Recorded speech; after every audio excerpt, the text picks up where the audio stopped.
Today, on Rise Up, Abdullah Hashem Aba Al-Sadiq is the Qaim of the family of Muhammad, and he has written a manifesto.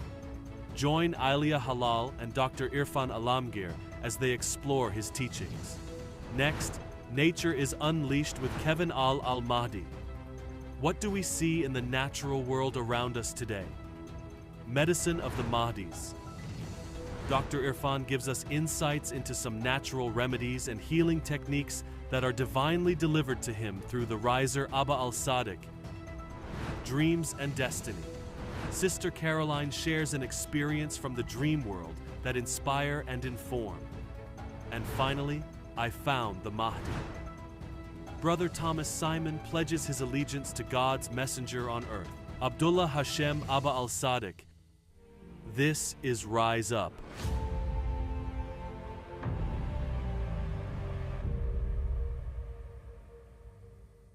Hello and peace be upon all of our viewers watching in today. My name is Ailia Hallal and welcome to Rise Up. Good morning everyone, welcome to Rise Up. My name is Irfan Alamgir. We're very excited to be continuing our conversation from yesterday's episode where we discussed the Manifesto of the Mahdi, a piece of writing that has been released by the Qaim of the family of Muhammad, Abdullah Hashem Aba Al-Sadiq, and it's an incredibly exciting time. It's a very thrilling time for us because this is the time that the world was waiting for. It is that piece of writing that outlines and highlights the goals and aspirations of the Savior of mankind in this day and age. Right, exactly, Ailia. It has the vision of God himself for humankind. What is the future that God envisions for humanity has been distilled in this 30-page document called the Manifesto of the Mahdi. It is easy to read, it makes complete, coherent, logical sense, and it is written by a man from God, and the proof, as they say, is in the pudding. If you pick up this manifesto and you are not deeply moved and you don't understand the principles that Aba Sadiq has laid out, then I think that we're in a whole world of trouble. We have to look at the manifesto as a document written by a man from God, and it is based on the words of God, and it is based on truth, justice for all and not just some. Exactly. So we've decided that we will be reading parts of the manifesto on the show and trying to convey to you the teachings in it and the basically what exactly is it? What is the point of the fact that God sends a messenger? What is the goal of the messenger of this day and age? Aba Sadiq in this writing is very emphatic on the fact that we have to have a united mindset and mentality as people, even if we're from different places, even if we're from different nations and races, it doesn't really matter, because at the end of the day, the goal of humanity has to be the same goal. And it has to be that one basic, we're trying to go towards a place where people are finally able to live in that peace and harmony that we're trying to go towards. And in order to do so, we have to be on the same page about certain basic principles. Yes. Basic principles of humanity. It doesn't have to be a matter of everyone agrees or there's one people on the same page. It is a simple fact that different people agree with the same basic principles of humanity. So why not unite on those? Exactly. And Ali, that word unite and unity is at the essence of this manifesto, because the strategy that is used by Satan, Iblis, the forces of darkness is a method of divide and conquer.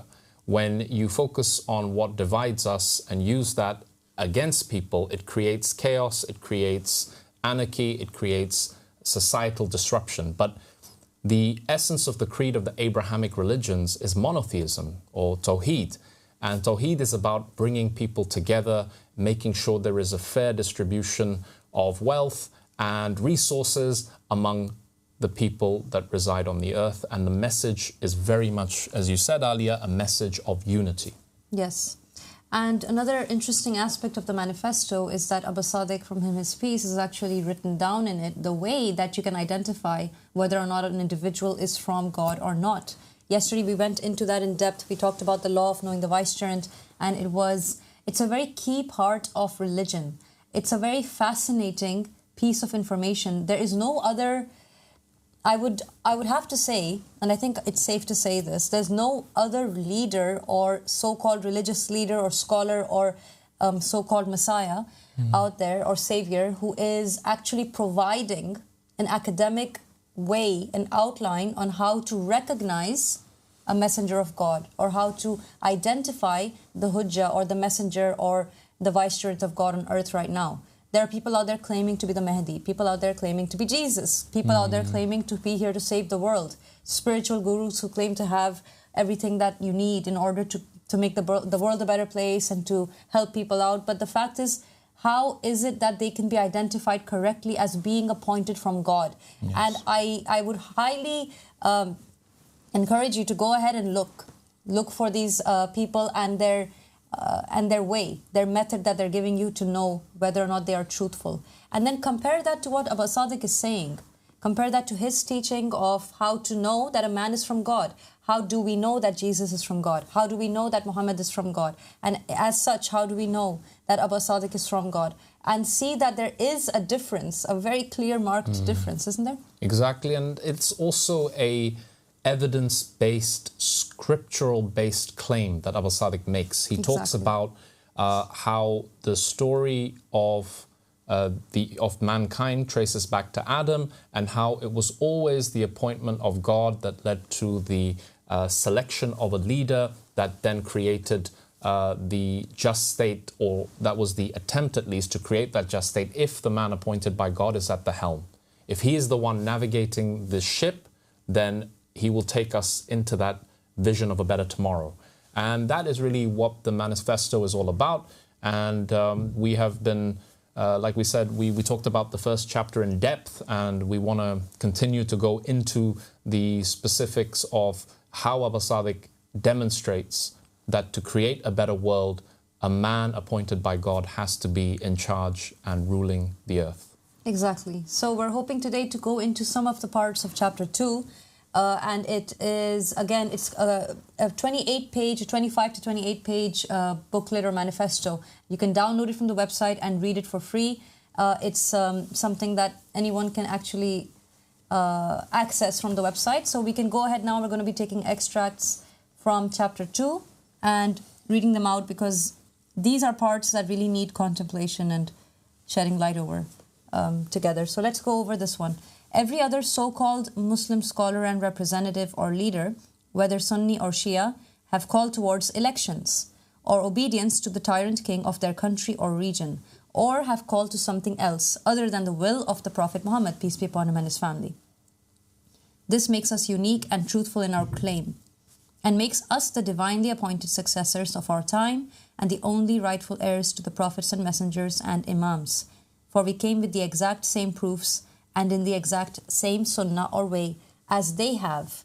And that's so interesting, isn't it? Because we were just saying that there's that marked difference between Aba Sadiq and everyone else who makes a claim out there, because none of them have that appointment in the will of Prophet Muhammad. None of them have that name written, and none of them came out saying that this is my name. None of them pointed out their name in a previously existing document or piece of scripture, the way that Aba Sadiq has done. And that's why he's saying here that that makes him unique, that makes him different from these so-called saviors or so-called appointed of God. Right, and if anybody's listening to these words and what Ailia just read, and they are moved by them, or they see there is some logic and sense to this whole debate that we are having, and we're by the way, we want to encourage people to call in and to ask questions and to share their thoughts. And whether you are a scholar of the religion of Islam, whether you are somebody who is interested in Islamic eschatology, whether you're somebody who looks around at the state of the world and sees injustice, sees oppression, sees the whole plethora of problems that are afflicting humanity right now, and you want to pick up the phone and call us and talk about these points, then we would love to have more engagement from the public. So, as you said, Ailia, very, very clear, very to the point. The Prophet Muhammad left a will. He named his successors in the will. He said, those who follow this will never go astray. And it is as simple and plain as that. These are the words of Prophet Muhammad. We didn't just extract them from the ether. These are the words of the Prophet that you say is the essence of your creed when you say, La ilaha illallah Muhammadur Rasulullah. Well, the Messenger of Allah is saying, follow these people who I have appointed and you will never go astray. And I think it's so beautiful that God is so loyal to his people. He's so around us. He's actively part of our lives. Right, he is very involved in the affairs of this world. And he is from himself deciding to send his spirit in a man. Each and every day and age has that spirit of God in the man that he sends. And this day and age is not any different. We are still living in a time where there is a man from God with us. And if God were not to have Prophet Muhammad detail who is coming next or who the successors are, we would be lost. But the good news is we don't have to be. And in this manifesto, Aba Sadiq is in a very eloquent fashion explaining that everyone should take heed of that. It's quite simple. It's a very simple guideline, isn't it? It's a very good point, and the fact that God is involved intimately in the affairs of mankind, in the way that human beings are managing their lives. This is really important because there is a school of thought of people who are believers in God, deism, where they believe that God created this universe like a clock mechanism and it just runs by itself. This is not the case. Interesting. And to refute that point, the Abrahamic religions, Islamic religion in particular, would say, no, God sent 124,000 prophets and messengers, and that train and line, while Prophet Muhammad was the seal of the prophets, it doesn't end. And this is the key thing to understand if you are a Sunni Muslim, which is the majority of the Muslims in the world, that the Prophet Muhammad would not have mentioned the coming of a Mahdi, which is in your texts, to come at the end of times to rectify the religion and to bring people back to the best and purest understanding of the means to worship God, which is pure monotheism.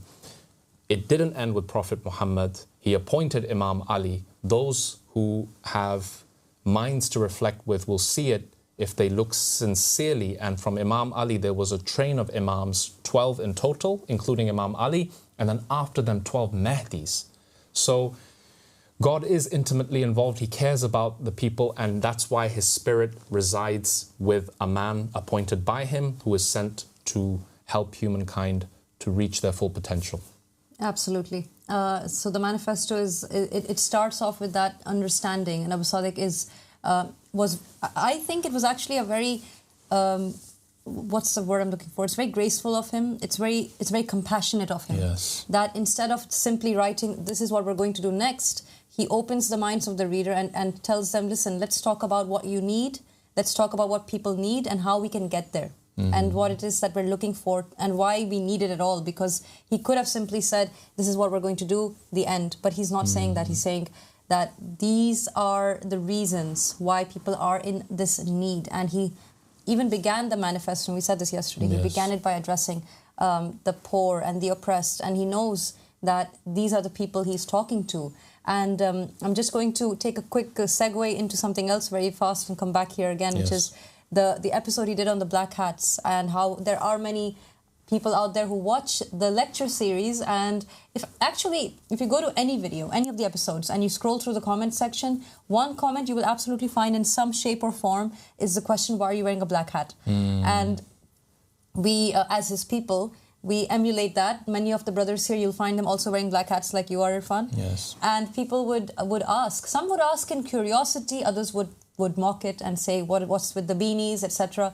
But then when Aba Sadiq came out with that episode, it really brought tears to my eyes, the way he said that the black hat was the symbol of the working man.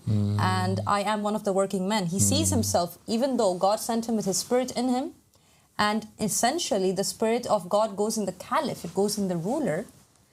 Aba Sadiq does not see himself in that position of rulership where he is superior to people. In fact, he sees that serving humanity is the role of any leader. And that's why he sees himself as someone giving service, as a working individual. So Aba Sadiq is addressing a people who he sees as himself. And he's saying to the poor and the oppressed and the weak in the land and those who are in the working class, he's saying to them, let's rise together. Right. That's how he starts the manifesto. And Ailia well said that, this manifesto really is a mercy for mankind, and it is a manifesto that has been written for the poor and oppressed, like you said. And so many people have already, they've messaged and said how useful, how beneficial it's been to bring everything together in one easy to read, short document that can be read in less than an hour. And the mercy of God is as such. And I think the timing of it is very, very good as well, because there has been an explosion of interest without any exaggeration. This dawah is reaching the hearts and the minds of the people who see the corruption in their religions, who see the way this narrative that's been going on since the very beginning of mankind of how the scholars misguide and mislead people. They see the patterns repeating themselves, and then they are intrigued. And then what they want is they want a kind of a overview of the call and what we're all about. And Aba Sadiq, in his wisdom and mercy and timing, he provided them with exactly what they needed when they needed it, and that's something to be very thankful for. Absolutely. Shall we move to the next quote? Absolutely. Let's go on and read from the Manifesto. The next quote is, "There is a state of God which existed in the Garden of Eden, and it will be brought back into existence, as it is the promise of God that the state of Adam returns one day, and that is what the prophets and the messengers work for, a return to the Garden of Eden at the hands of the Qa'im.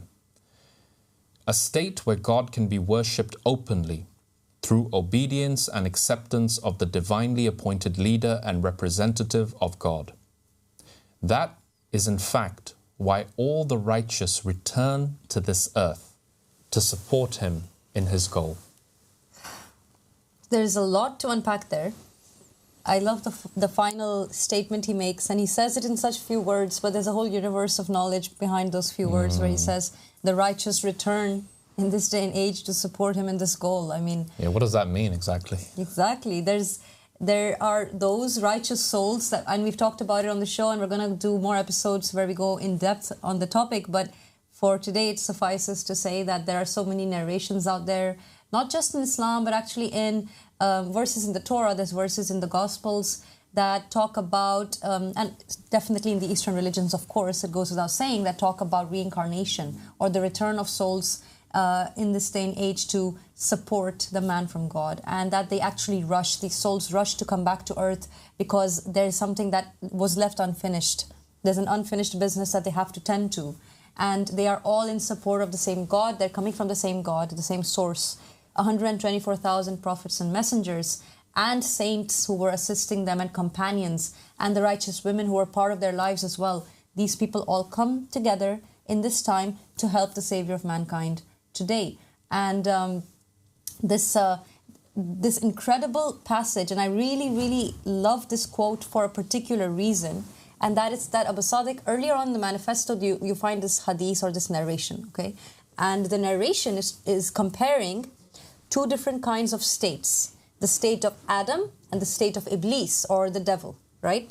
And when you read it, you think to yourself, okay, the state of Adam, the state of Iblis. But when you actually continue to read this, that Aba Sadiq has said there, he's pointed out something that I have never heard anyone ever say before Aba Sadiq, and that was that the state of Adam is Eden. What other state was he ruling? He was ruling Eden. Adam was the king over paradise. So for the Imams from Prophet Muhammad to say that we will return to a state of Adam on earth, they're essentially saying we will go back to paradise. And that's the goal. That is the point of this manifesto.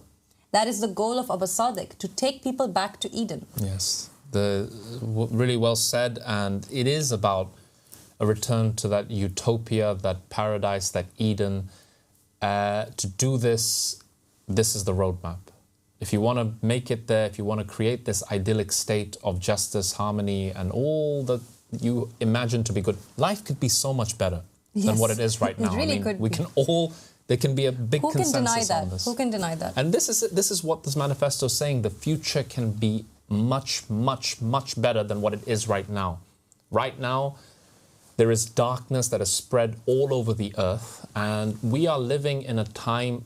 How many people have said we're living in apocalyptic times? You even got atheistic scientists talking about apocalyptic viruses coming out, plagues like the biblical plagues.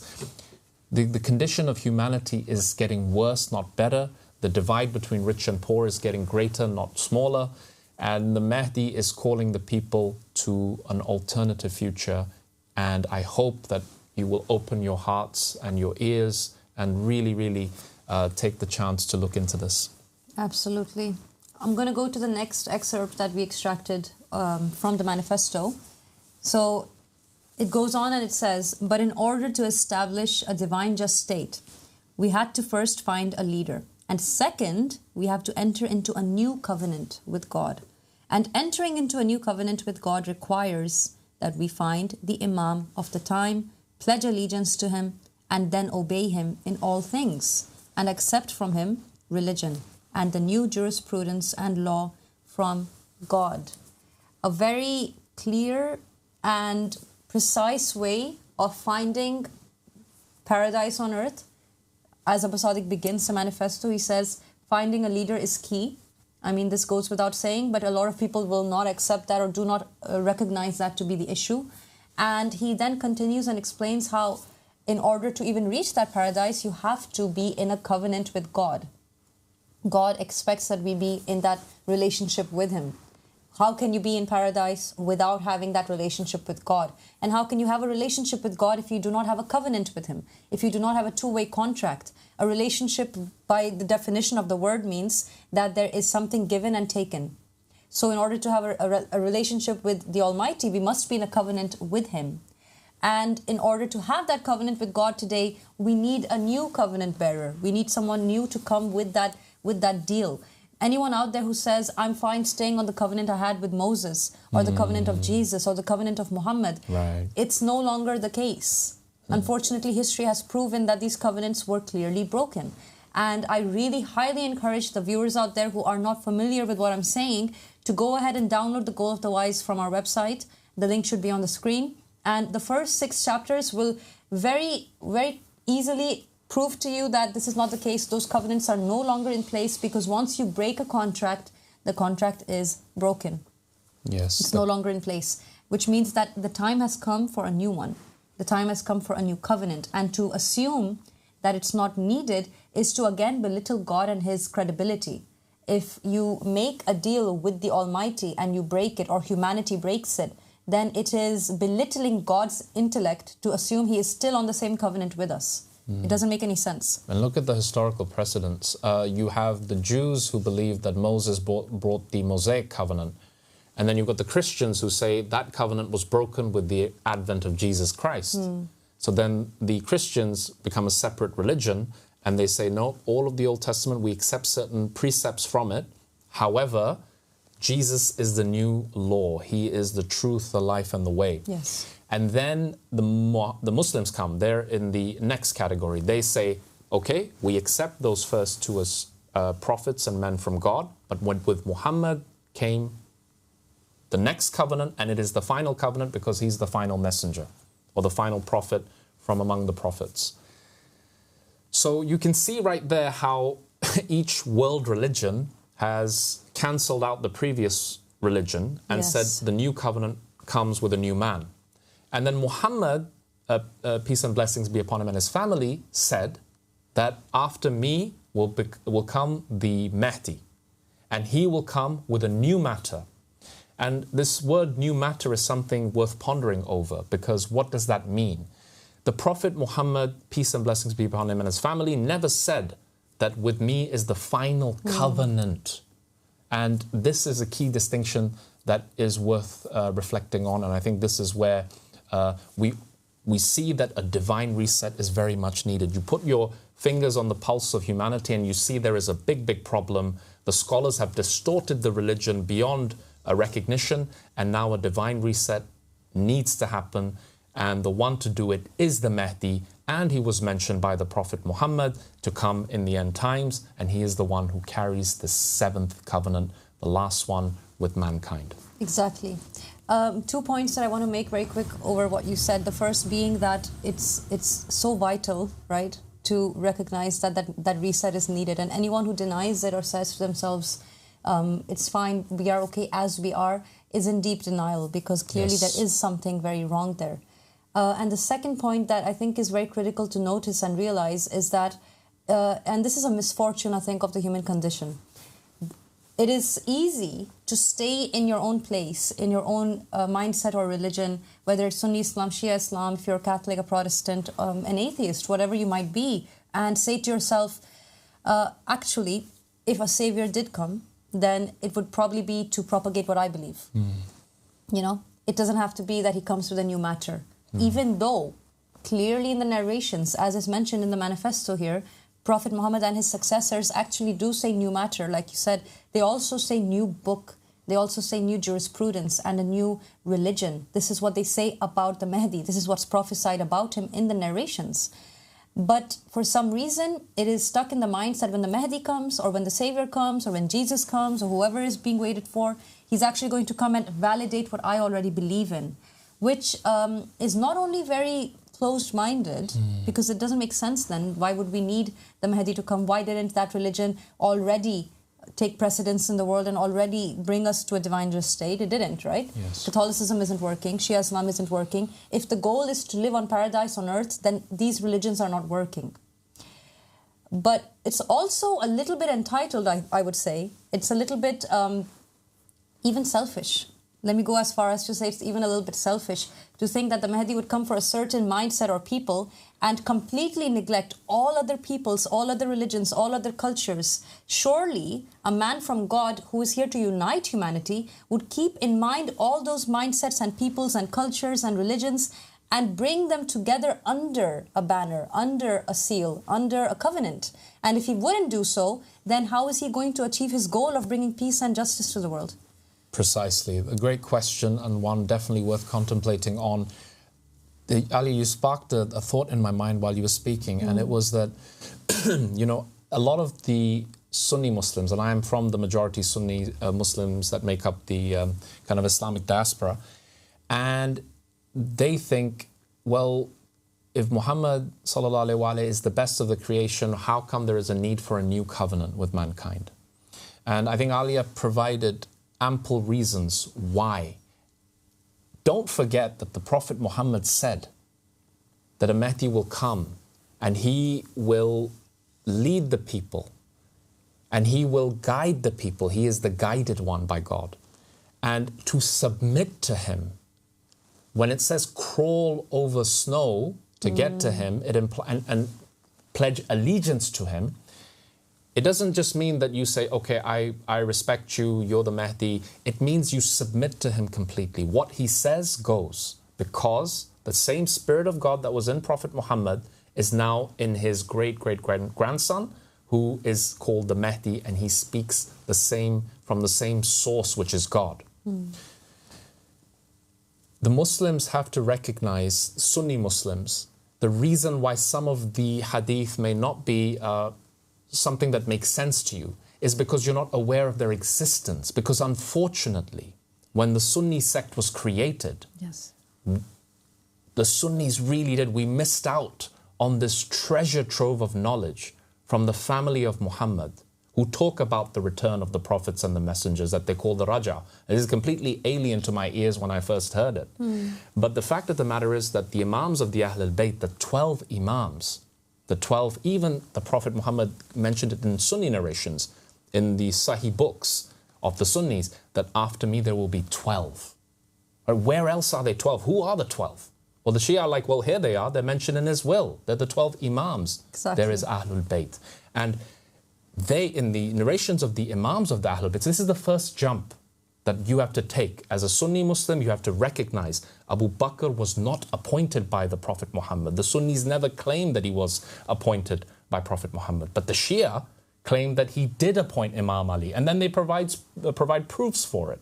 So when you come across the treasure trove, the chest of knowledge that is the family of Muhammad, then you will begin to see what they said about the Mahdi and the character of the Yamani and the character of the Qa'im, and that they do bring a new jurisprudence. And this will be a test upon the Arabs, who are the holders of the Muhammadan covenant, which has been corrupted, unfortunately. And this is that jump that you have to make. And if you can make that jump, you will see its logical end is only here in this time, in this dawah, in this very manifesto. I think that's very, very well said. There are gaps of understanding in religion. People need to now traverse those gaps and find a way to reach the other side. And I think it's safe to say that people are looking for a solution. The manifesto is that solution. So read it for yourselves and see what it is that Aba Al-Sadiq is saying. I mean, what do you have to lose other than hopefully the darkness and hopefully the weakness and the sadness and the suffering and the oppression and the ignorance? Hopefully that is what we lose after reading that manifesto, and indeed it will be. Yeah. So, and the Shia will be the losers if they now reject the very will that they use against the Sunnis to proclaim their beliefs. ironically. Right? Yes. So I've heard some laughable answers by very well-respected so-called scholars of the religion who, when they have read the will, they say, oh no, the 12 Imams are actually the 12 Mahdis. It's the same thing. It's just all one thing, and these people, they and don't... bear in mind, the text in the will is very clear. It says, after them there will be 12 Mahdis. I mean, just, it's not a very complicated fact of life. Exactly. And this is the thing. Now the Shia have to, if they don't want to be withheld, just as the Sunnis were withheld from these pearls of wisdom from the Imams of the Ahlul Bayt, if the Shia don't recognize the right of the Mahdis, and particularly the first 3 of them that are mentioned explicitly by name as the 12 Imams were, then they will suffer the same fate and the same consequences. And the narrations indicate, unfortunately, that history repeats itself and they reject the Mahdis, who are the successors of the 12 Imams. Absolutely. Right, shall we read the next segment? Let's do it. So let's go to the next segment of the Manifesto of the Mahdi. It says, as such, every divinely appointed successor is a condition from the conditions of faith. In order for your faith to be accepted, you must accept God's authority, which He appoints on earth. Abdullah, Ahmad, and Imam Mahdi are the conditions for this time and this age. No one is a believer except if they pledge allegiance to them and believe in them, and religion is received through them and them alone. Can't say it any clearer than that. It's so eloquent, you know, when you read Abu Sadiq's words, when you listen to him speaking, and so many people have said this, and I always smile when I hear it because it's so true. There's something about the man from God when he speaks to you. It's just, and this was a trait of Prophet Muhammad too, by the way, that even those who are not believers in this religion yet or haven't pledged their allegiance, they always say, I love listening to him speak because he says it in this way that you cannot argue with it. It's so obvious. It's so clear. It's so eloquent. There's no other way that you couldn't even say it better. You try to explain it. We sit here with Abu Sadiq's words, we talk about them, but the way he puts it is just, it's something else. It's an arrow through your heart, you know, you cannot deny what he's saying. These are not parables. This is plain English. Right, and Jesus a clear said that. message, right? He's speaking to the people in their language, the language of the times. This is not Shakespearean language. This is English as spoken in the present day and age, which has always been the case with every prophet, messenger, imam that has come in their specific time. And it says very clearly that religion can only come from these claimants mentioned in the will. Very, very clear. Very clear. And very obvious. And a relief, really. I have to say that this is a time, we're living now in a time where the people out there, anyone out there, who is truly sincere to God or believes in a God at all, should be celebrating the fact that such a clear guideline has now been provided to mankind, something that we have missed all along, something that was right in front of us, but people didn't see it. And that was what? It was that God has always highlighted and outlined and written down the name of His vicegerent. He's always ensured that the name of the next vicegerent is written. And He has given a very, very easy passageway to heaven, which is find my spirit. Look for the Holy Spirit. Where is it? It's in the man that I've sent. Go to that man. And that's all you have to do. Subhanallah. Very all you have to do is find me. God is essentially saying, look for me, find me in the man I've sent, and everything will be okay. That's literally all we have to do as a human species. But people want to complicate religion, unfortunately. There are those out there in the seats of power, and they think that they have the right to tell people what to do or what not to do. And they complicate religion because as long as it's complicated, they can keep retaining their power. But it doesn't have to be like that. God is not complicated. God is not difficult. God is not something very far away. He's very close and He's very simple. He's much simpler than these Ayatollahs and Hujjatul Islams and popes and priests and pastors try and make it out. He is much simpler than what mainstream institutions of religion are telling you that he is. He's quite clear. Just look for his messenger, because he has one. And today it's Aba Sadiq. It is Aba Sadiq. And the goal of the wise, people will ask the question, well, what is the goal of the wise? And Ailia just put it there very, very well and succinctly. She said the goal of the wise is to find the Spirit of God hidden behind a man from God in that age. That's it, because once you have that, everything else comes after that. And I think I mean, imagine, let's just put it into more relatable terms maybe. Imagine that you are in the time of Jesus, okay? Jesus Christ. And then you see him standing there and he looks like you think he is in the pictures, you know, surrounded by sheep holding that, you know, staff, and there are these children playing. I mean, wouldn't you go to him? Wouldn't you want to live with him and be with him? It's Jesus Christ, for God's sake. Wouldn't you go and be with Jesus? We all say it. We've all said it in our different places and times. We've said, if only I was in the time of so-and-so. If only I was in the time of Prophet Muhammad. Oh my goodness, what a great time that would have been. What a happy life I would have led if only I had been with Prophet Muhammad. Yes. And it's the exact same thing right now. The messenger is still here. And he is still someone you can be with. And he is still someone you can stand by and support. So it's not too late. It will never be too late. Where as long as God is involved, you can always find him. And this manifesto is that wake-up call. It's that call to action that, hey, let's go back. Let's start over. Let's begin this together. God is saying, Aba Sadiq is saying to people, there's a second chance and let's take it. Or seventh chance, let's say it like that. Seventh chance to take it. A seventh chance. Ali, I just want to speak to the Sunni Muslims again. I just have to say this thing. I've had many conversations with people of a Sunni persuasion, and I just want to say this one thing very shortly, which is that the Prophet Muhammad, one of the pinnacles of his, the pillars of his practice were doing the Hajj. What is it? What is the Hajj? And I don't want to get into the philosophy of Hajj or give a long speech about the Hajj, which I would love to do maybe in a future episode, but Hajj is basically going to the Kaaba. And the first thing you do, and I did the rituals of Hajj, is that there is a black stone. And I asked the question, I said, why is it that when you see the Kaaba, the house of God, the first thing you have to do is put your hand like this and point it at the black stone and then recite certain expressions of your creed and your faith? Of your allegiance. Yes, exactly. This is what it is. That hand pointing is a pledge of allegiance. To this black stone. To God, through this black stone. Right, exactly. Which is what you've said is exactly how it should be. But I've heard it like this other misunderstood way of, oh, we're going and we're kissing the black stone. The black stone is very important, forgetting what's inside it. Yes. Or what's meant to be inside it. The Hajar al-Aswad, the mystery of the black stone, has been revealed. It is all pointing to the character of the Mahdi, and more specifically the Qa'im of the family of Muhammad, because he is the one that Ailia said will bring the seventh and final covenant. Now it's been mentioned. The Prophet Muhammad never said, I am coming with the last law, the last covenant. He said, I am the seal of the prophets, and it's a Quranic ayah. But he never said this is the last covenant. But now the Qa'im, the Mahdi, is saying this is the last covenant and the last chance for people to finally reset and create the divine just state.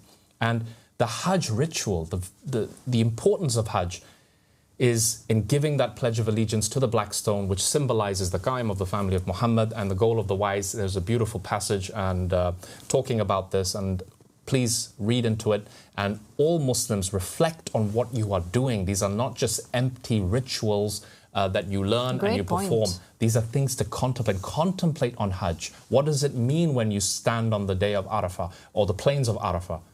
What does it mean when you pledge allegiance to the house of God through this stone? Look at the words of the Prophet and really open that treasure trove, the knowledge of the Imams of the Ahlul Bayt. They spoke about it. They told us the answers to these questions. For the minds who question, who seek to increase. You say, Rabbi zidni ilma. It says in the Quran, Lord, increase me in knowledge. The Imams are the city of knowledge. So just wanted to add that little point. No, I think that's such a great kind of like way, like the ribbon that you can tie that segment with, where we talked about the manifesto, because you're mentioning the Hajar al-Aswad. You're mentioning that this is supposedly, right? The point of the ritual of Hajj is you're going to a place where God's Spirit is residing in a stone. And that's something that is there's a complete consensus amongst the Muslims that this stone has His Spirit in it. And that's interesting to us because we know that in the Holy Quran, God blows His Spirit into Adam. So God is blowing His Spirit into people too. And if you mention in this day and age to a scholar of Islam, if you mention it to an individual who claims to be Muslim, that, hey, God's messenger today is a man who has His Spirit in him, they immediately take offense to that. They immediately find that to be polytheistic, or they say this is offensive to Islam, or this is offensive to God. When if you look at the truth is always very logical and very clear. And interestingly, again, if you want to back up what we're saying with scripture, you can. But you can also look at it logically, which is what? All human beings are sacred according to Islam. In Islamic theology, it's understood that God has insisted upon the sanctity of the human being. Yes. And that the human being is the ashraf al-makhluqat, the best of creation. That's what the Muslims believe in. They do. So if that's the case, and we can accept within our souls that a stone can hold the Spirit of God, why is the Spirit of God not capable of residing in the best of all creation? After all, did it not reside in the Tabut as-Sakina, which again the Muslims believe that it did, as do the Jews and the Christians. And when we say, yes, exactly, that's a reference to the Ark of the Covenant, which is mentioned in the Bible. Its dimensions are mentioned. Its details are given in terms of how Moses was to construct this. Exactly. And if the Spirit of God can reside in that, then it can certainly reside in Moses, Jesus, Muhammad, and the Qa'im of the family of Muhammad. So that was a little bit of a conversation on the Manifesto of the Mahdi, and we would like to now take our viewers to a very special segment by Kevin Al-Mahdi. We say that God is testifying to the truth of Aba Sadiq in every way possible, and that includes nature itself. The world itself at large, the universe itself is shouting out that the Mahdi has appeared. So let's go to Kevin Al-Mahdi in Nature Unleashed, where he tells us more about the signs of the universe around us and how they are testifying to the end times we're living in today.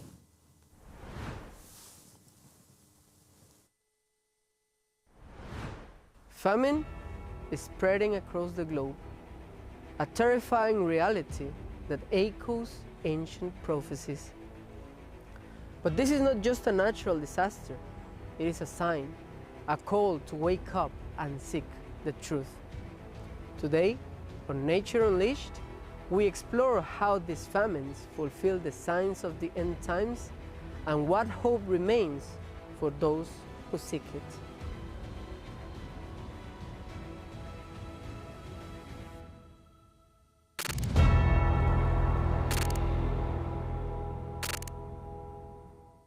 Last year, over 733 million people, 1 in every 11, face hunger. In Africa, it's even worse. 1 in 5 people is struggling to find food. These numbers are not just statistics. They are signs of something much greater. The Qa'im of the family of Muhammad, Aba Sadiq, has warned us that famine would strike as part of the end times. These events are a wake-up call from God, urging us to seek His guidance and protection. COVID was merely the beginning of that punishment and a precursor. The earth will turn on mankind, and its oceans and seas will seek to strike their cities. Prices will soar, and the most valuable of things will be those things needed to survive, such as bread and water. The reason for all of this is because mankind chose to reject God. In this powerful speech, the Qa'im foretold the events we now see unfolding: famine, disease, and chaos.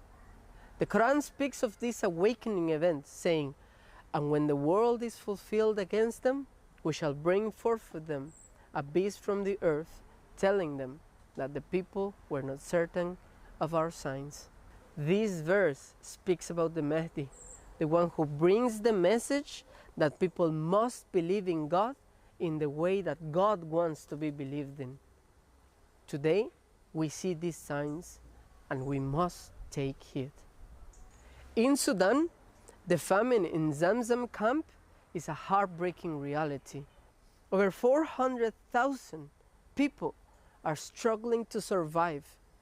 This is the first officially declared famine in 7 years, and it is a direct fulfillment of what Abba Sadiq warned us about.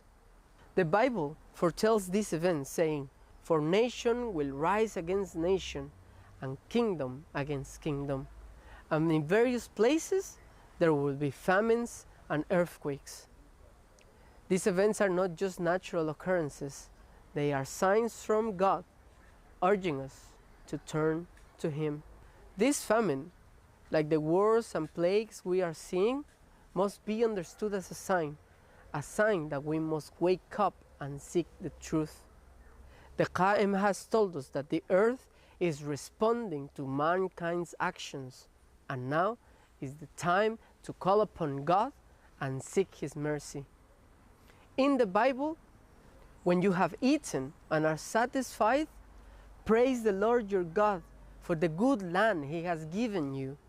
Be careful that you do not forget the Lord your God. These signs are a reminder to remember God and seek His guidance. In Southern Africa, the situation is equally dire. More than 61 million people are at risk due to a devastating drought caused by El Niño.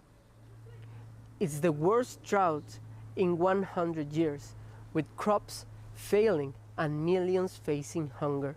The Riser warned us that these events would come to the whole world as part of the earth's response to mankind's rebellion against God.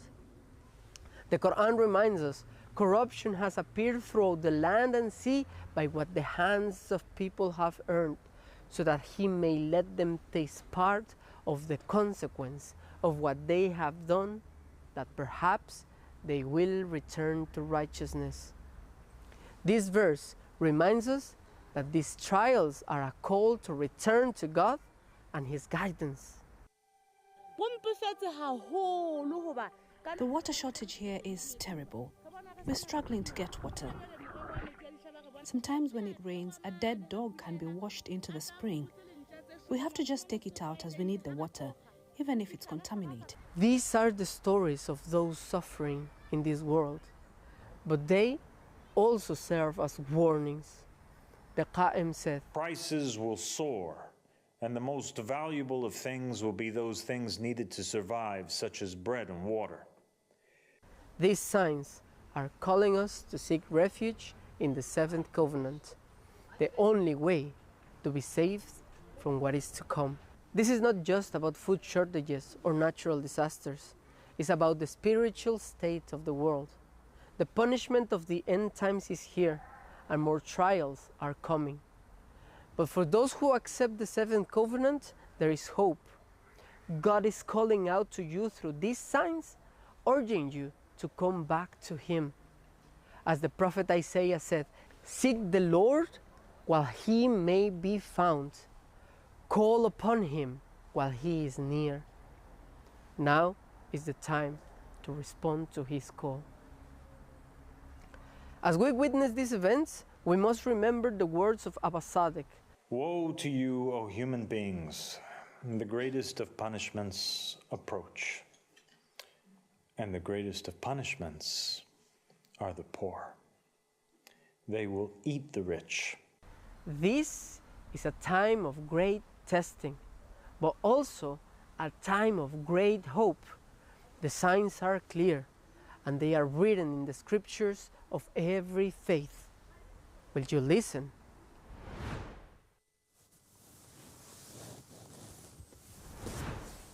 Words from Kevin Al-Mahdi, would you listen?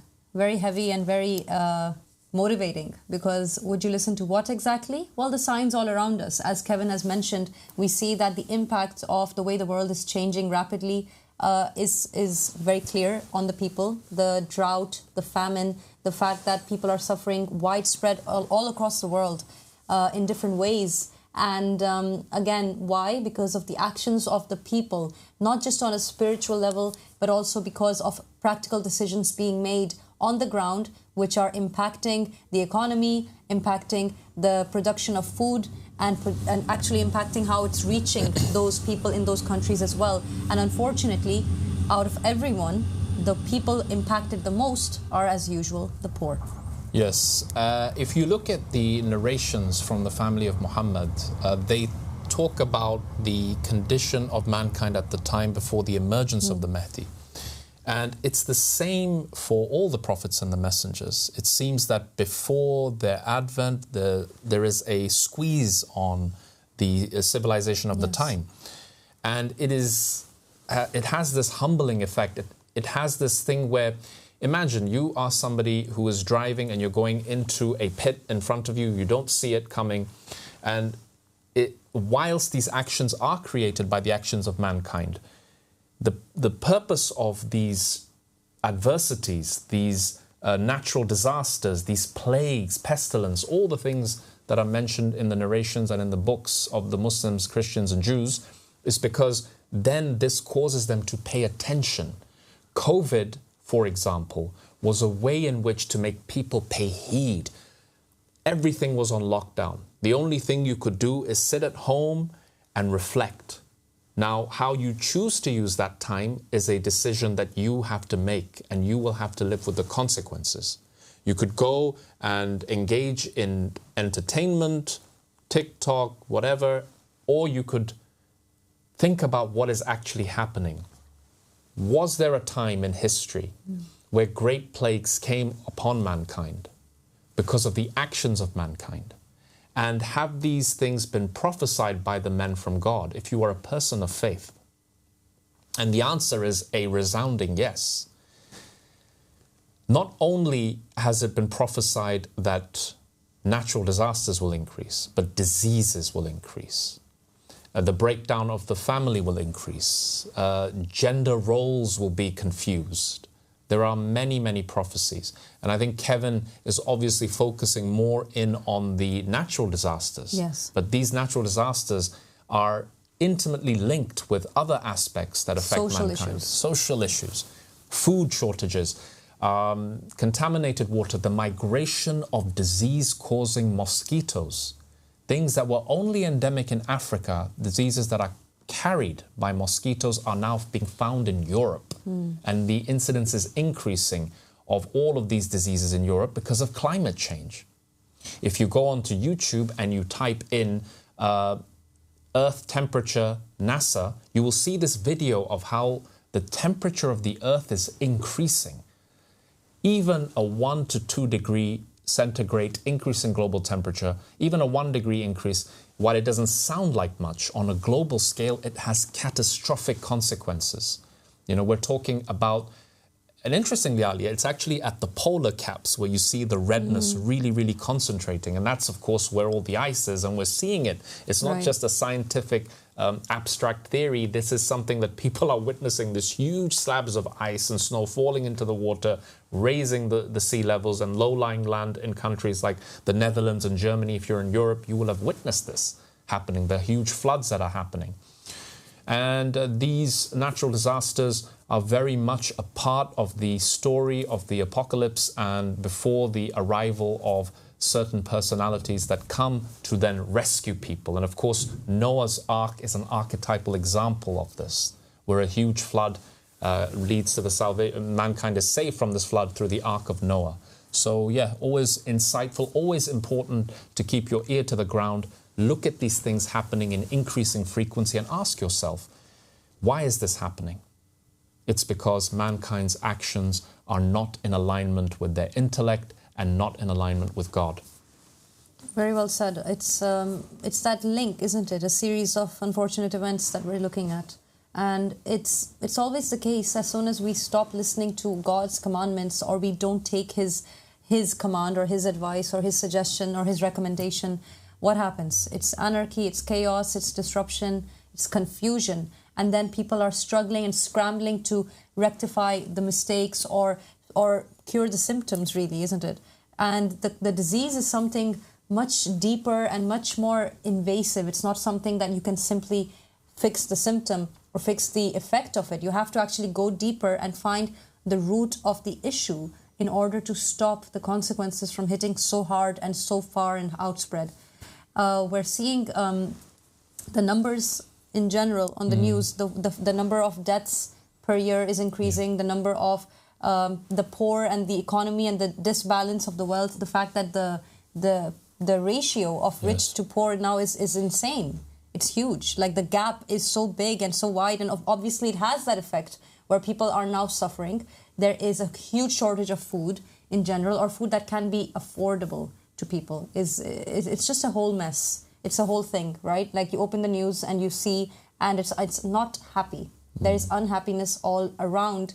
And the news right now can probably be divided very easily into two broad categories. One is how the world is breaking down and all the terrible things that are happening. Right. And on the other side, you have celebrity news and what's going on with the elite and how happy they are. And look how someone bought a car or someone decided to divorce somebody else. And ridiculous information that no one needs to know about because it doesn't affect the rest of the world, which is the larger segment. Right. These things are just designed to distract you from what is actually going on. And you'll notice that something big is going on. For example, a particular country is being bombed into the Stone Age. They're having the entire sanitation system destroyed because of these drones that are dropping bombs, and et cetera, et cetera. And at the same time, you'll see, while this is happening, a big story will come out. One celebrity did this, like you said, the divorce, somebody took an overdose, then they're in hospital.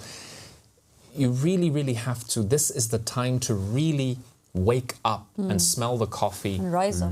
Rise up for and acknowledge what's going on.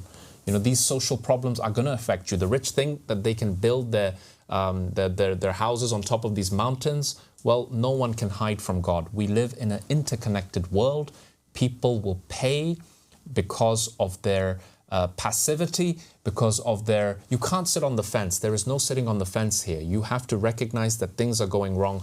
We know in the medical world, we don't have an answer for COVID. Coronavirus didn't go anywhere. It just mutated into so many forms that we've lost count. And now nobody wants to talk about vaccinations because the vaccinations have proved completely ineffective. How fascinating. Isn't that interesting? It is really interesting. And it's worth, again, imagining that now they're talking about this H5N1 strain, which I have spoken about before.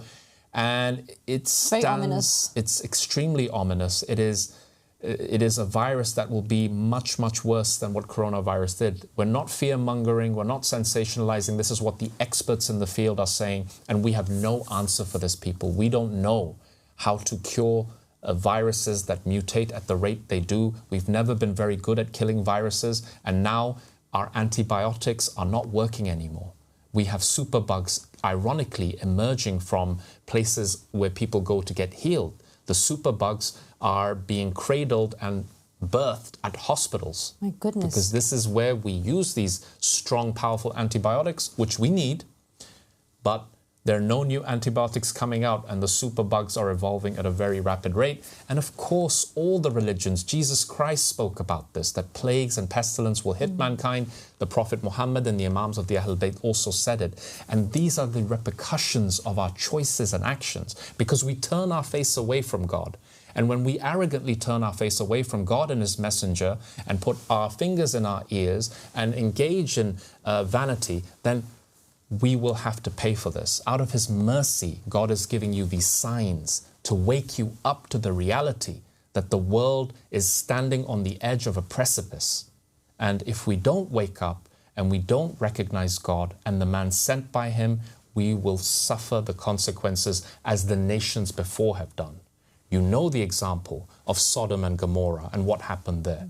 You know the example of Noah's Ark and what happened there. You know the examples of countless nations that have been destroyed because of their indulgence in the flesh and because, more importantly, of them rejecting the man sent with the Spirit of God. I think when you describe the layout right now of how the world is running, it honestly gave me goosebumps, because I was thinking to myself, it sounds so apocalyptic. And you did say we're not fear-mongering, and we're not, because anyone out there who believes in the scriptures will have to admit that Moses himself was not a fear-mongerer. He was saying, everyone, we don't want this to happen, so please heed my words, heed the words of God. And Pharaoh refused to, and what befell the people, what befell the children, well, the Egyptians and the children of Israel were witness to it, it was catastrophic. And we're seeing it happening in this day and age again. Great example, just Alia, like you're saying. how God can bring a superpower to its knees in the click instantly. of a finger. And Yes. he did it with COVID-19. We saw what happened to the world. People now like to say it was an exaggeration or the numbers were not true, etc. But the fact of the matter is, whoever says they were not affected by COVID-19 in some shape or form is lying, because everyone was adversely affected by that disease. And the superbugs concept and the fact that it's actually coming from hospitals and clean areas, it's a chilling reality that nature itself is now fighting back. It's actually saying enough is enough. You know what? Here. It's striking at the cause and it's striking at the root of the issue, which is human beings are not listening to God and not treating each other right anymore. And that's enough. Alia, is pouring forth its burdens. Exactly. Right? The earth cannot tolerate the injustice that is being committed on land, air, in the sea. Corruption is everywhere. Superpowers are dominating, exploiting, threatening, bombing people. They're not allowing economies to be built because it doesn't serve their interests. There is a lot of corruption at the level of leadership. There is even more corruption in the houses of guidance of religious faith. And when that happens, there is either the extinction of a civilization or a renewal. And thank God that God, in His infinite mercy, always has someone from Him as a representative upon the earth to guide people. But we must reach out and grab the hand of the man from God in our age. And the only way we can do that first is to identify him by the criteria that have been given by God. Absolutely. So, in terms of Nature Unleashed, in terms of Kevin Al-Mahdi's report, thank you so much, Brother Kevin, for that. Very fascinating and interesting breakdown of what we're seeing right now in the world regarding famine and drought. And now we can go ahead and actually look at something that we find to be a sacred part of life and religion, which is dreams. Yes. Now, history and scripture have noted that dreams play a very interesting role in how our destinies turn out, in how we are formed as a people, in how we see God Himself and how we understand God and the universe. Dreams have played a very significant role, and we find them to be mentioned quite a bit in the scriptures. Yes. So we do see dreams as something to take heed from, and one of the aspects of the Messenger of God and indeed of Aba Al-Sadiq the Riser is the fact that he can interpret dreams and has always interpreted them correctly and accurately in our experiences that we have had. I'm sure you can relate to that as well. Dreams are an essential part of those who profess religious faith. Dreams have been instrumental in decision-making, and these, even for people who are not from the Abrahamic religions, dreams have been the source of inspiration, for guidance, for redirecting people in their lives and making choices in there. And dreams have been prophetic. They have people foresee things that happen in the future, and then they're like, oh, I dreamt about this like 3 weeks ago, that this event happened.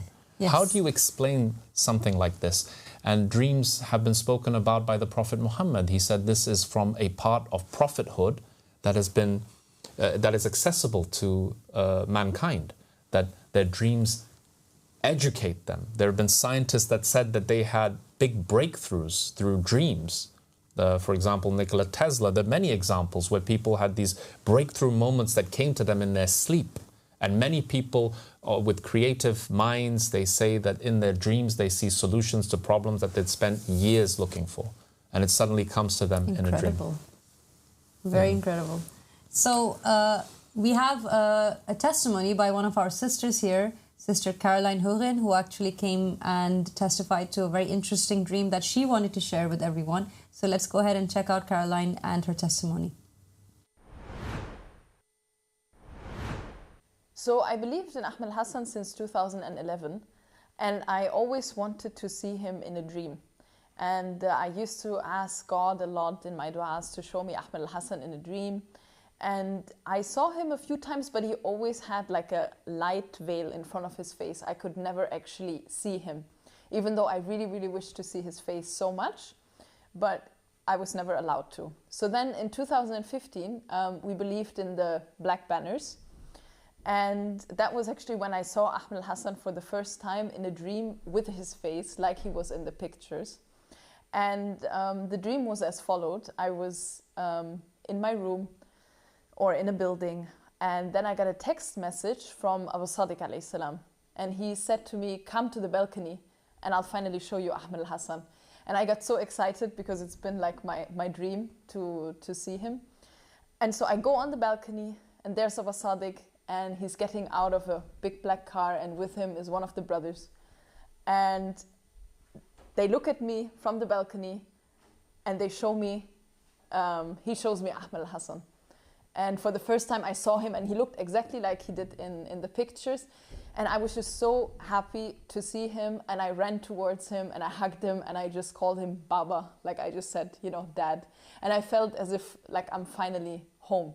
And that was like a big sign for me, because it showed me that I was never allowed to see Ahmed Hassan except through his door, which is Abu Sadiq. He is the one who was able to show me Ahmed Hassan, and only when I listened to him and only when I went through him, I was able to see him. I would never be able to do that on my own. So that was a big sign for the truth of Abu Sadiq alayhi salam.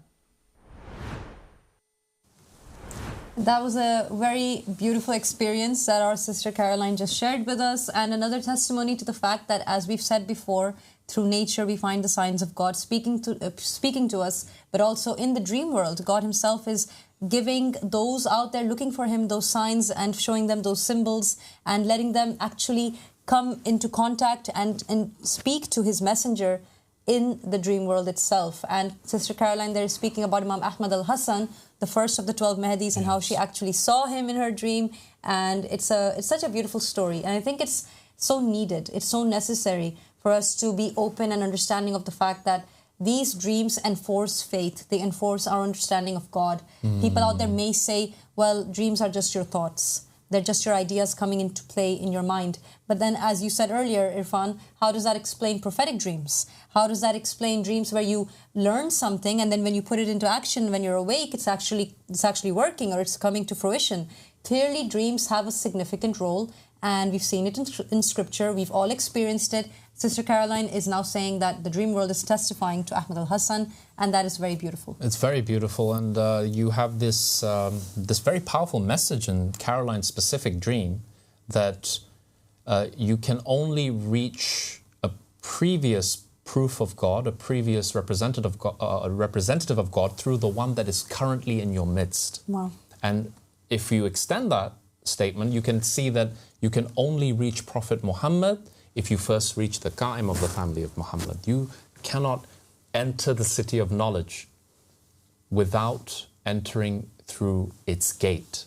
And that is a message that was very clearly given to Sister Caroline in her dream and in her understanding of her faith, and it consolidated what she knew. It affirmed her faith. And that's another thing that dreams do. Dreams are something mentioned in the Old Testament very explicitly in the story of Prophet Joseph, peace be upon him. Yes. They were mentioned, they were spoken about by Jesus and his disciples, and Prophet Muhammad used to gather with his companions and he used to ask them, who had a dream last night? And then he used to go around in his halaqah, in the circle that he had, and people would tell him his dreams, and he took great interest in it. And he listened, and then he interpreted. You know, dream interpretation is a science in and of itself. And this is something that the proof of God, this is another proof for the proof of God, in that he is a specialist in dream interpretation, in the symbology of dreams. And even if you go into kind of the more Oriental circles, or you go into psychology, you will see books that have been written about this subject. Fascinating insights from people like Carl Jung, who wrote the book Memories, Dreams and Reflections, and how it shaped his spiritual journey, and how he used to receive teachings from these beings used to come to him in dreams and guide him in his practice of psychiatry. So it really is a fascinating topic, isn't it? You actually reminded me, what was that story you told me once about the beetle, that gold beetle? The gold beetle, the scarab story of Carl Jung. Yes, so, you know, there was, he had a dream that there was a beetle in his dream, and then when he was with a patient, it wasn't anything that he went into detail about what the beetle meant or why it appeared, but then he was with a patient and they were talking about a very important part of the consultation. And right at that moment when he was, trying to find a solution to this patient's problem, a scarab beetle just comes synchronistically in real life. At that moment, in real life. And not just that, what about dreams of people who have been starving, who have been imprisoned, and then in their dream somebody gives them a loaf of bread and they eat this bread and then they wake up satiated. I mean, these are real examples of real. It really is a fascinating topic, and it's something that the believers, you, Ailia, you must have had some dreams that guided you to this path. Absolutely. And dreams are also a source of guidance, are they not? They when really you are. read istikhara, when you pray at night, you wake up, for example, for the night prayers and you go back to sleep, you have a dream. People say the Prophet Muhammad comes to them in dreams, and he who has seen the Ahlul Bayt, a prophet and messenger from Allah, they have Truly seen them. And they're given these messages and they're given news that they will become pregnant, and then they become pregnant. The examples are countless, and it really is a mystery that science cannot explain. And any honest scientist who is really honest, they will have to confess that there is no materialistic scientific explanation for this world of dreams, which needs a lot more study to better understand it. And I think this is another topic we would... We should definitely delve deeper into it one day, because it is so amazing. It's so fascinating. I mean, we could talk on for hours about it, I think. Yeah. And I think that the reason that we love talking about it and we relate to it so much is because it seems to be an instinctive part of the human being to look at those dreams and to think about them. And it always has been. It's a very ancient understanding. It's a very ancient experience, the idea of having a dream and taking it seriously, sharing it amongst one another. Dreams are important, and we're going to be showing and sharing with you more testimonies of believers around the world who have had dreams that testify to the faith and testify to the divinity of Aba Sadiq and Imam Ahmad al-Hassan from them. Really powerful dreams. Like yes. The people in this call who have narrated their dreams are truly interesting and insightful. And here's another kicker for you, and something to ponder on. If you are somebody who is seeking the truth and you sincerely pray at night to God, you put your head into prostration and you weep and you say, God, show me the Mahdi, show me who has your spirit in this time so that I may follow them. And then God sends to you from among the prophets and the messengers with which you're familiar. So if you are a Jewish person, maybe Prophet Zechariah comes to you and he says, actually, the Mahdi is Aba Sadiq Abdullah Hashem. All right, well, we know Satan, and this is a narration from the Prophet Muhammad, they say that he cannot take the form of the prophets and the messengers. If this is told to you in a dream, after you have asked God sincerely, and a man from God comes to you in the way that you recognize him in your religious tradition, and he says, this is the man, how can you then turn your back? How can you deny that? How can you deny? How can you reject that? Because it would be a clear rejection. Yes.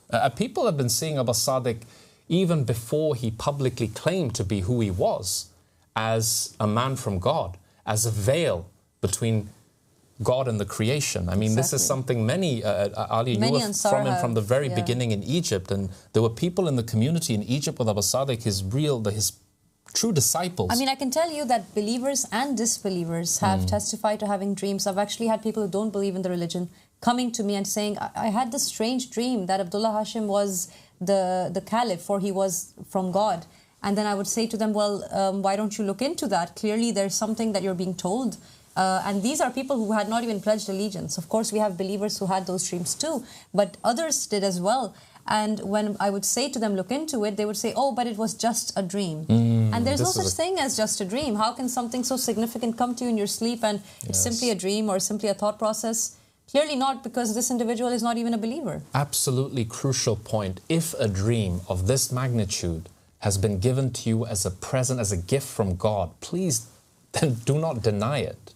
If you ask God and He shows you something and He gives you the answer to your prayers, literally, and then you turn away and say, oh no, this is just because of this. I mean, would that not frustrate you if this happened to you? If somebody has been asking you over and over again for something, they want to borrow some money or something, and you give them £3,000, you're like, here's the money, keep it, and then they repeatedly they're not doing what they say with the money. Or they're even saying, you didn't give me the money. You didn't give me the money. They completely deny it. They're like, no, you didn't give me nothing.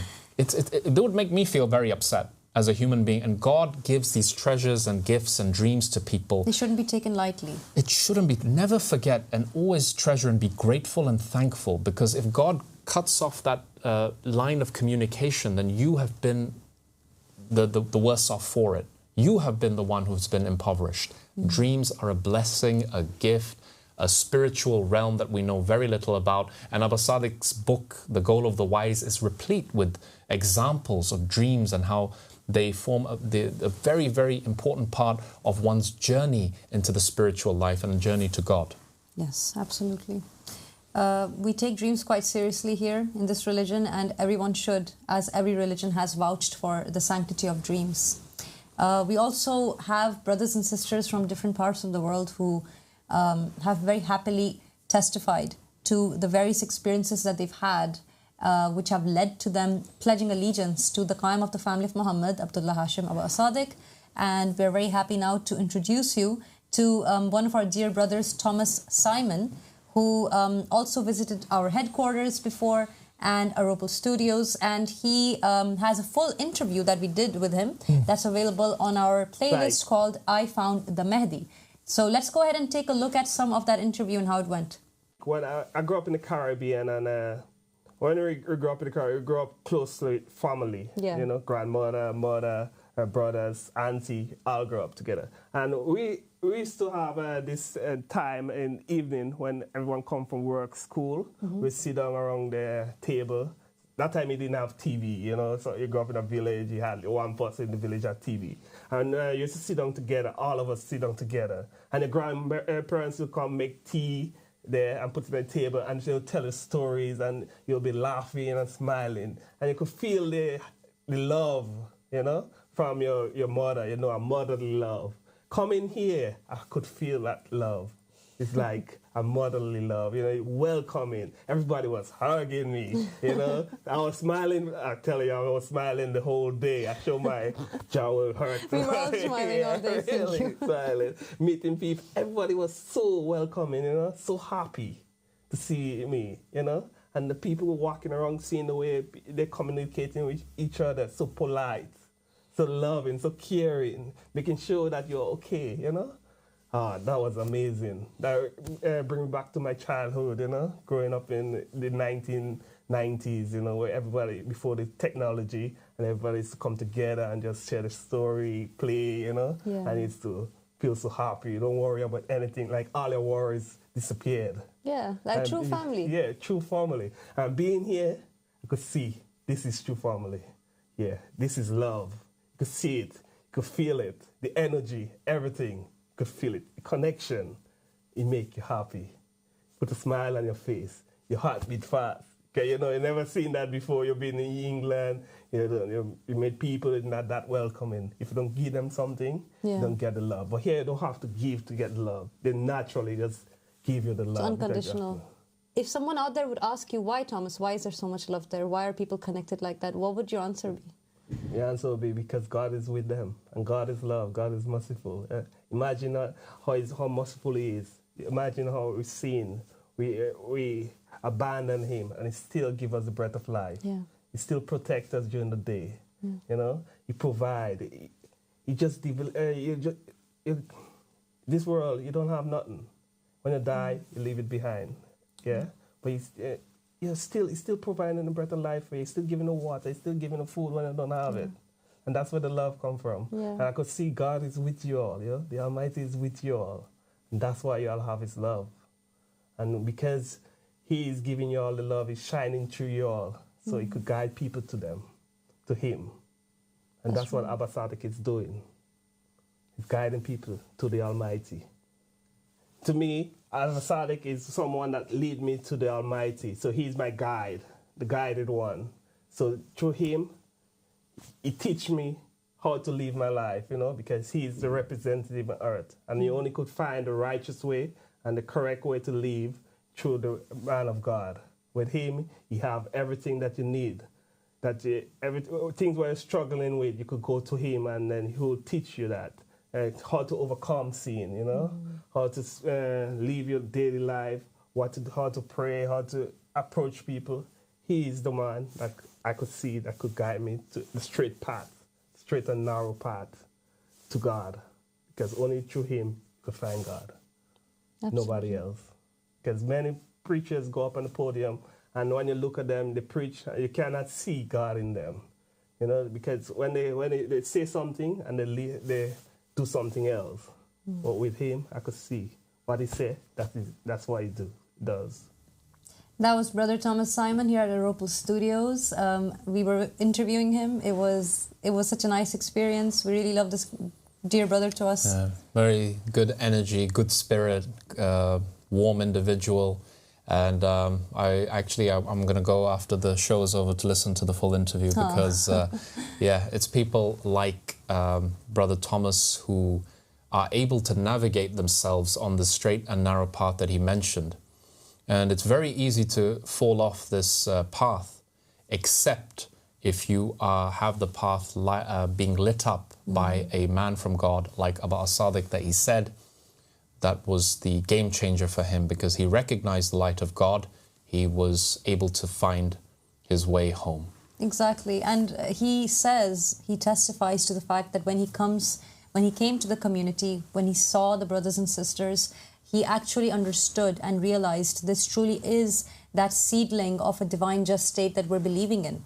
He knows by seeing the results of our family, our ever-expanding, growing soul family that we have here, he sees very clearly in front of him the truth in God's words that there can be a paradise on earth. And it exists here with Aba Sadiq. It exists where the Spirit of God lies. And that's right here in this very place. And Thomas Simon testified to the validity of Aba Sadiq's words regarding that. And he says he's experienced it himself now. So how can he deny it?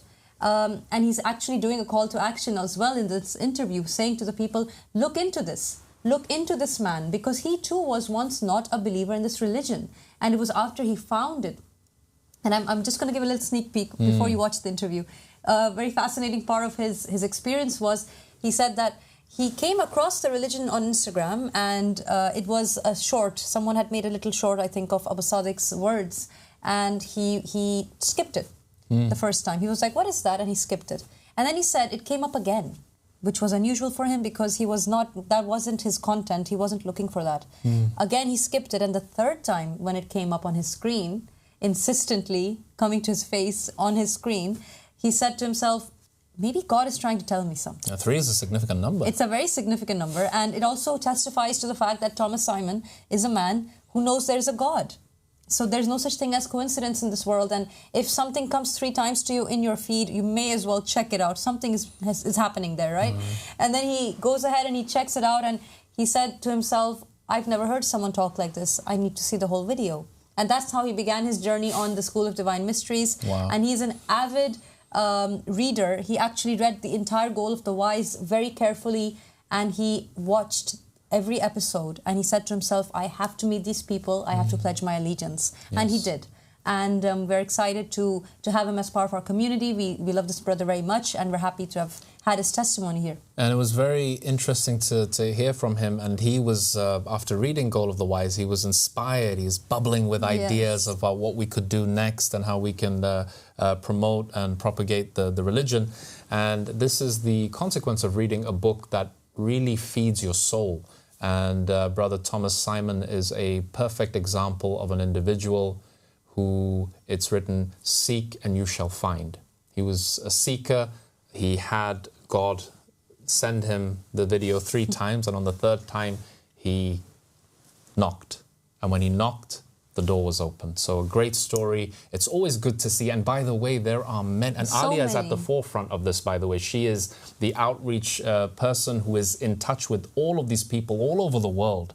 And Ailia, the numbers are increasing at a rapid rate. Every day we have people from various countries pledging their allegiance to Aba Sadiq in different languages, from different places. Some of them are in countries that are actually dangerous for them to be pledging their allegiance to the Qaim, to the Mahdi. And so they have been sending their pledges, and because they're in countries where they can get persecuted, we don't post them on social media. But there are hundreds of people in countries like Iran, like Malaysia, countries where if you openly say that you believe in Aba Al-Sadiq, the government will immediately crack down, find you and prosecute you. But every place around the world has believers in it of different languages, different accents, different cultures, different backgrounds, and they're all agreeing with the same concept, which is that humanity comes first. It's so great to see these faces from these different backgrounds, from the West Indies, from Guyana, in the case of Brother Thomas, and you've got Grenada. Sorry, yes, Grenada.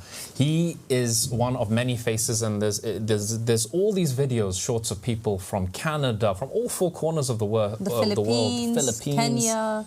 I could go on. It's really, and we're always very excited and happy when we see that. We have people from Poland coming in. We've got people from Slovenia and Slovakia and the Balkans regions, India, Pakistan, Malaysia and Bangladesh and Sri Lanka. The list is endless, and it's so beautiful. It's so beautiful to see that, because there is something that brings us together, and we don't even see the differences. Yes. We do not see anything that separates us. We are excited to rush together as a family, people that we don't even, you would say to yourselves, why are these people so connected? They don't even know each other. But we do somehow know each other, because we all have that same goal and that same urge to save this world. So we don't care. It doesn't matter.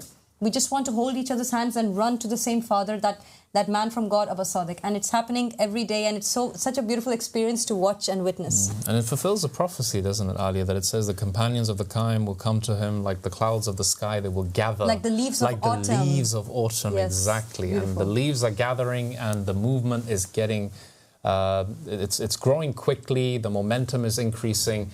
Join the train. Join the call. We are here to answer all your questions. If you have any, pick up the phone, call the number on the screen, and ask your questions. We are here to answer any people who have any interest in the dawah. And if you are a scholar of the religion and you see the truth in some of the words we have shared today, we're happy to talk to you and debate you on points of contention. Absolutely. And let the truth set you free. Beautiful. Now, we've reached the part of the show where we like to actually go into some of the knowledge and some of the teachings of the Qaim of the family of Muhammad, Aba Al-Sadiq, regarding the human body, regarding healing, not just the mind and the soul, but the body as well.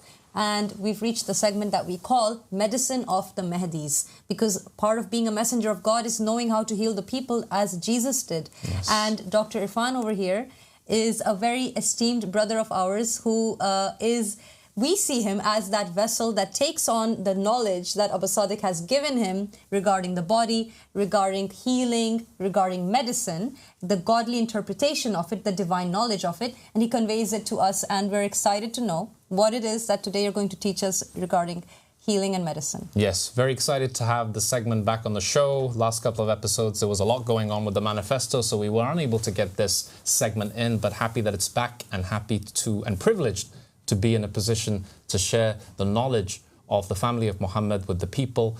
Ali, I went to medical school in London, and it was a very difficult sort of period of study, very hardcore, and it was imagine. Yes, and it was and it was very intellectually stimulating. But I always found that whilst the diagnostic aspect of picking up a disease, it was really, that part I really enjoyed. You know, where you are like a detective getting clues, symptoms, you're putting everything together to make this puzzle give you a picture of the whole, the patient and what's going on. And taking a history, examining a patient, all of that was very enthralling for me. And this is usually what is taught in the first couple of years of medical school. And then as you move towards the end, you are more shifting the focus onto the management aspect. So if you wish to become a surgeon, you start to learn different surgical skills. For example, you could be a bowel surgeon and your job is to remove cancer from the bowel. You go down in that direction. If you want to be a dermatologist, your focus shifts on the skin and its conditions and managing these things. And I always thought,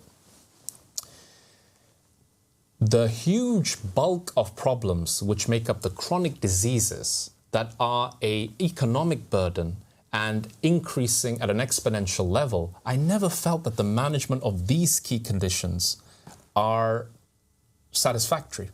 What do I mean by that? I mean, like, type 2 diabetes mellitus, what we call metabolic syndrome, that triad of obesity, high blood pressure, and high blood sugar.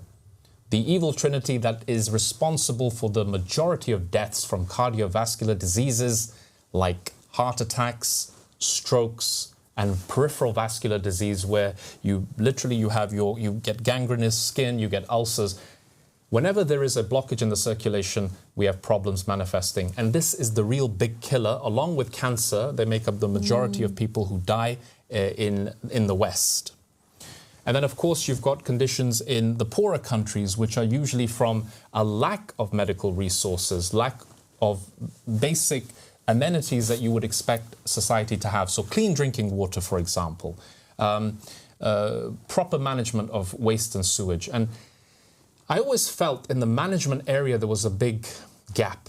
And I felt that, you know, the people who make the medications for conditions like diabetes and high blood pressure, I was like, you know, when I was thinking about it, I was like, so you have to be on this medication for the rest of your life. And while you're taking this medication, I have to monitor their kidney function, because over time the kidney function can drop, and then I put them on a different medicine that has a different bunch of side effects, but they have to be on it forever. Why can't they just lose weight? Why can't a cardiologist who is opening somebody's heart, a blood vessel in their heart, say to the patient, look, you need to diet, exercise, and change what you're eating, and you won't have to come back here again. This was not happening.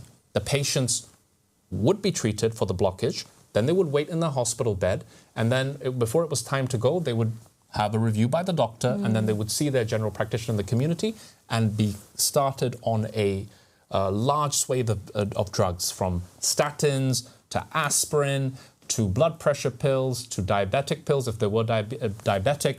And they came out with no medicines, and went in with no medicines and came out with 7 new medications, which I used to manage in the community as the GP. And there are other ways to actually make life better for them, or to improve their lifestyle, so they don't need those 7 different types of drugs.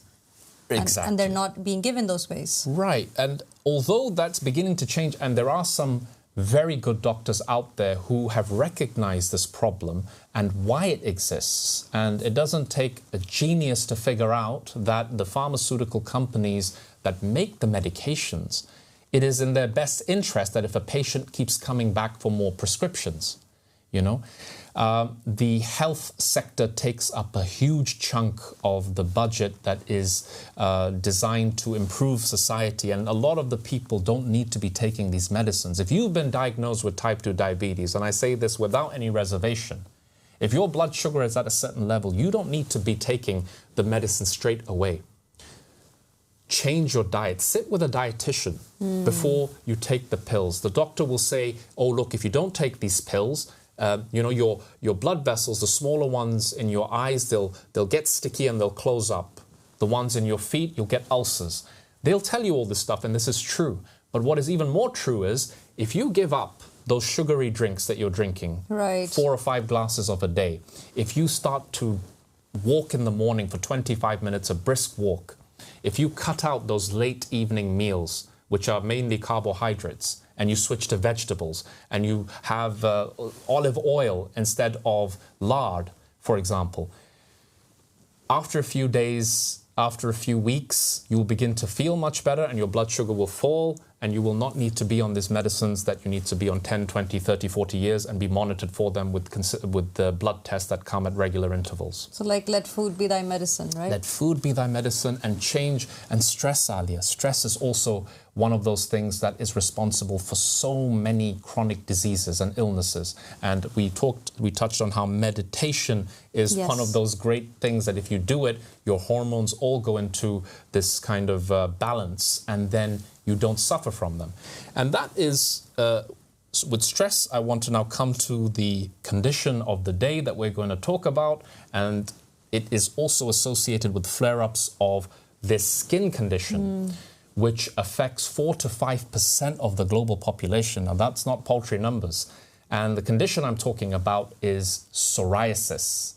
Now, Alia, when you hear psoriasis, what is the first type of thing that comes into your mind as a layperson, Is there somebody in your family who's had it? What is the first thing that comes when you hear about psoriasis? Skin, isn't it? It's the skin condition that is very irritated, and it itches and it is inflamed, it burns. That's psoriasis, right? Exactly. And that is the majority of psoriasis that affects the skin. It's a local form of psoriasis. But actually, psoriasis can very quickly, in a significant proportion of people, become a systemic disease. It can affect your joints, it can affect your nails, it can affect your mood. A lot of people with psoriasis develop, they go into withdrawal, they get depressed. It has that appearance of, like you said, that red inflamed skin.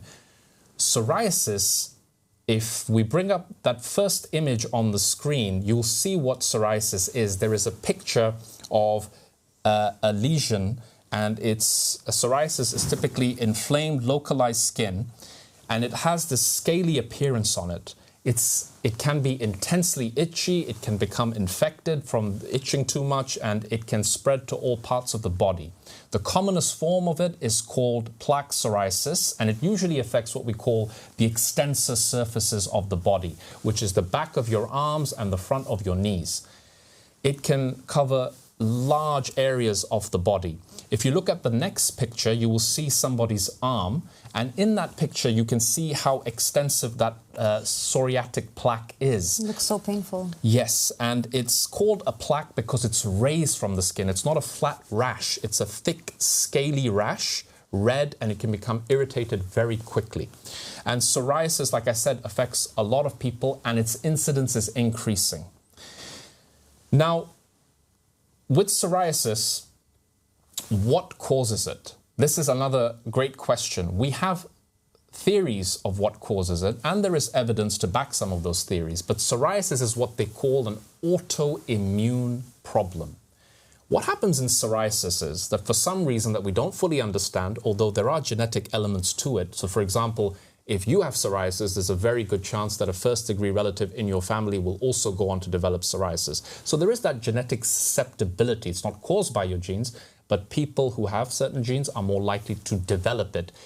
And why do they develop it? Because it's associated with exposure to certain things in the environment or through the digestive tract that causes these signals to be switched on, which cause hyperproliferation of the skin. So the keratinocytes in the skin get activated, and suddenly they reproduce very quickly, and they cause the skin to rise. This is what causes the plaque. And the next step is these white cells, which make up the part of the human defense system against microbes and against pathogens. They get triggered. They're called T cells, and they produce this whole slew of chemokines and cytokines, which are basically inflammatory molecules that then give it that red, angry appearance with that silvery scale and all the other issues that result from it. Some people postulate that this is because of environmental toxins. Some people say it's because of things that are in our diet. Some people say this, some people that. But the problem is really increasing, and I really feel, Ailia, that there is enough evidence to suggest now that it's because of the environmental toxins and pollutions that is causing our immune system to go haywire. Wouldn't be surprising, would it? And it spreads, yes. There is increasing and mounting evidence to suggest that. And psoriasis has this appearance. It is, I would say, it's like the biblical version of leprosy. Now, when you see it, it's like, oh, what is that? What and people think they can catch psoriasis, which really? Leprosy you can. It's a communicable disease. But in psoriasis, you can't catch psoriasis from someone. It may, if I had skin-to-skin contact with a person who has psoriasis, I can't catch it. It's not a communicable disease, as we say. It's an autoimmune disease. And oftentimes when people see these plaques, it's not the best thing to look at, and they think, oh, get away from me, I don't want to catch it from you. And this causes aversion, basically. The psychological burden of the disease. Like That's I said, so sad. it is a head-to-toe condition, and it causes a great deal of suffering for the people who have psoriasis. So, what is the cure to psoriasis? Unfortunately, in Western medicine, we haven't been able to provide a definitive way to cure this condition. We have a step-by-step sequence that we use to treat it. If it's a localized area, we'll give you creams. will give you things like steroid creams. So all these steroid creams, I've always heard that being like, it's almost like the label for the medicine. Well, that's basically for diseases you don't know how to cure. I don't want to cause offense to dermatologists around the world, but that seems to be half of their arsenal in treating conditions. Exactly. And the reason is because these rashes and skin lesions are usually inflammatory lesions, like psoriasis is, and steroids are basically immunosuppressants.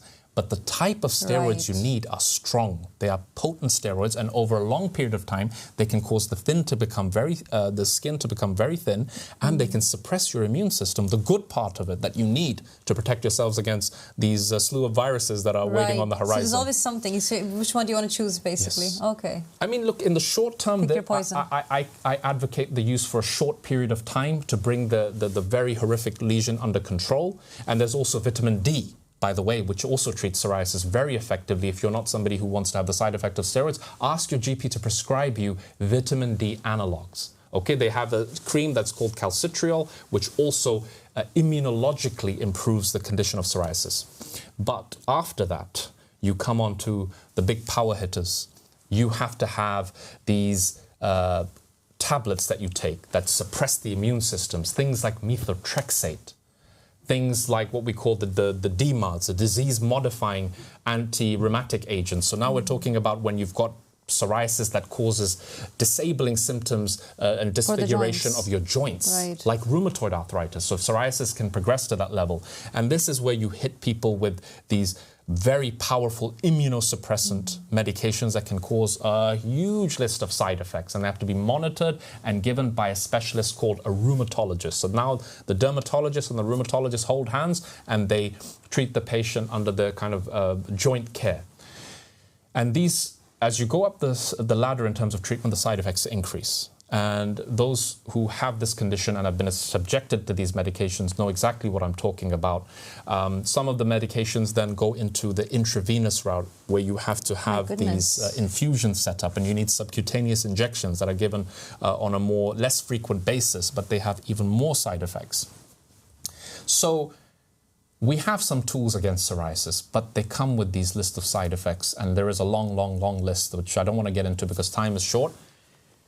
And then this question was posed to the Imam Ahmad al-Hassan, from his peace, the first of the 12 Mahdis, through his gate, which is Aba Al-Sadiq, and one of our brothers had psoriasis, and he asked for the cure, and the Imam alayhi salam said something that no doctor could have dreamed up in their wildest fantasy, and he said, the cure to psoriasis lies in banana peels.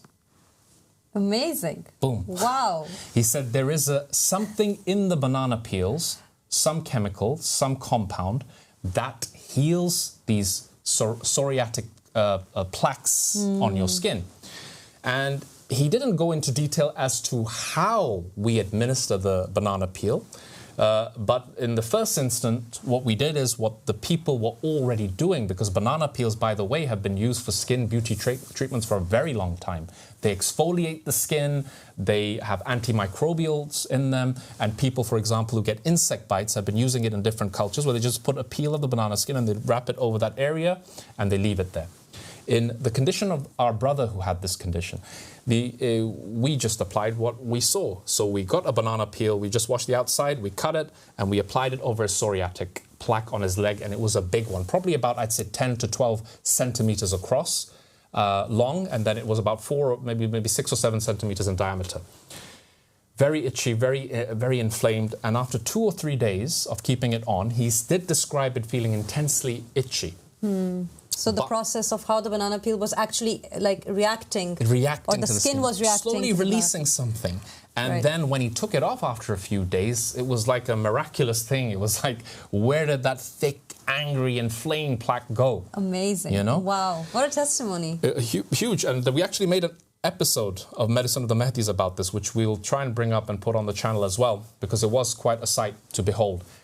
But then Aba Al-Sadiq, from his piece, told me, he said, Irfan, the Imam said the cure is in the banana peel. Now it is up to you to think of ways in which you can extract this active ingredient from the banana peel and make it more easier for the people to use. You know, so then what we did is we have many more people with psoriasis in the community, and then what we did is we started to crush the banana peel and mix it with something that allows for ease of application. We use things like olive oil, we use things like almond oil, coconut oil, and even recently we tried it with frankincense, you know, in a Vaseline base, and we applied it and we got terrific results. The main ingredient has to be the banana peel. This has to be the main ingredient of this topical application. If you have psoriasis lesions on your skin, then apply it to that local area. And if you have the more systemic manifestations, like when your nails get affected, when your joints get affected, then is a banana peel something toxic? No, people have been consuming banana peels. Now, I would say with the caveat that if you wish to consume banana skins, make sure it's organic as much as possible and that you wash the skin as much as possible, because bananas, we know, are one of those fruits that are grown in a pesticide-intensive environment. So this is a side point. But the skin of fruits is actually more nutrient-dense. It is full of polyphenols, antioxidants, antimicrobials. They are nature's medicines.